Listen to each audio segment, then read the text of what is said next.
Pada tahun 619 Masehi, pemboikotan terhadap Rasulullah SAW juga kaum muslimin dan keluarga besar beliau resmi dihentikan.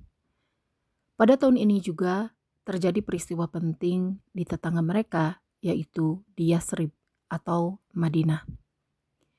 Peristiwa penting dan bersejarah itu adalah Perang Bu'ats. Perang Bu'ats adalah konflik yang berlangsung antara dua suku utama di Yathrib, yaitu suku Aus dan suku Khazraj. Konflik ini menjadi salah satu faktor penting yang mempengaruhi dinamika sosial politik di Madinah sebelum kedatangan Islam. Yathrib pada masa itu dihuni oleh dua suku Arab besar, yaitu Aus dan Khazraj, yang memiliki hubungan persaudaraan dari nenek moyang yang sama. Namun, seiring waktu, persaingan kekuasaan, ekonomi, dan pengaruh politik menyebabkan ketegangan antara kedua suku ini. Kedua suku tersebut seringkali terlibat dalam perselisihan yang mengakibatkan terjadinya pertempuran-pertempuran kecil. Selain dua suku utama ini, Yathrib juga dihuni oleh tiga suku Yahudi, yaitu Bani Qainuqa, Bani Nadhir, dan Bani Quraidah. Suku-suku Yahudi ini seringkali terlibat dalam konflik antara Aus dan Khazraj. Kadang-kadang berpihak pada satu suku, kadang-kadang berpihak pada yang lain, tergantung pada kepentingan mereka, terutama kepentingan ekonomi, yaitu penjualan senjata. Perang Bu'ats terjadi karena akumulasi dari konflik berkepanjangan antara Aus dan Khazraj.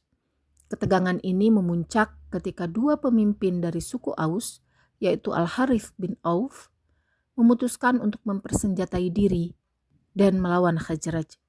Sementara itu, suku Khazraj dipimpin oleh Sa'id bin Ubadah dan Abdullah bin Ubay, yang kemudian menjadi tokoh penting di Madinah setelah kedatangan Nabi Muhammad SAW.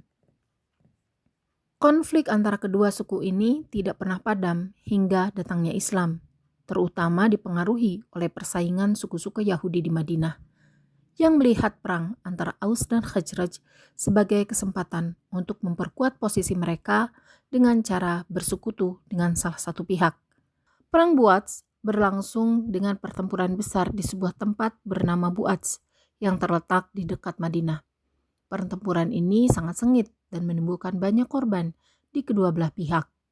Pada akhirnya, suku Aus berhasil memenangkan pertempuran ini, meskipun dengan kerugian besar. Perang Bu'ats tidak hanya menimbulkan korban jiwa yang besar, tetapi juga memperdalam kebencian antara suku Aus dan Khazraj. Konflik ini melemahkan kekuatan suku-suku di Yathrib dan menciptakan kekosongan kekuasaan yang kemudian diberikan kepada Nabi Muhammad SAW saat beliau hijrah ke Madinah. Ketika Nabi Muhammad SAW datang ke Madinah, beliau diundang oleh para pemimpin suku di sana untuk menjadi penengah dan pemersatu. Salah satu alasan mengapa Nabi Muhammad SAW dapat diterima dengan baik di Madinah adalah karena kedua suku besar ini telah kelelahan dengan konflik internal mereka, seperti yang terjadi dalam Perang Bu'ats. Nabi Muhammad SAW kemudian mempersatukan kedua suku ini dalam Piagam Madinah, yang menjadi dasar bagi pembentukan masyarakat Islam yang harmonis di kota tersebut. Perang Bu'ats adalah pertempuran yang menandai puncak konflik antara suku Aus dan Khazraj di Yathrib sebelum kedatangan Islam. Meskipun pertempuran ini membawa kemenangan bagi suku Aus, dampaknya adalah melemahnya kekuatan suku-suku di Yathrib dan membuka jalan bagi Nabi Muhammad SAW untuk mempersatukan mereka di bawah Islam. Perang ini juga menjadi latar belakang penting dalam memahami kondisi sosial politik Madinah sebelum dan sesudah hijrahnya Nabi Muhammad SAW.